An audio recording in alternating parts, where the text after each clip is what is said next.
మన మోదీ గీతని అక్షరం అర్థం చేసుకున్న కర్మయోగి. అందుకే గీతని గ్రహించిన ఆయన గీత దాటమని సైన్యానికి ఆజ్ఞనిచ్చాడు. దాని ఫలితమే కౌరవ సంతానం లాంటి పాకి జిహాదీ ఉగ్రవాదుల గుండెల్లో పేలిన అనేకానేక బాంబులు.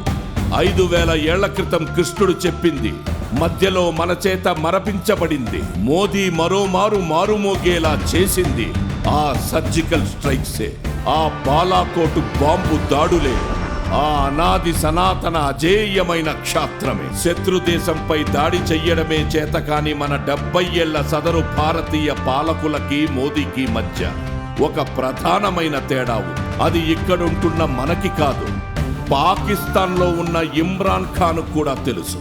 అభినందన్ అనే ఒకే ఒక్క వీర సైనికుడి కోసం మోదీ అత్యాధునిక మిసైల్స్ ఎక్కువ పెట్టించాడు.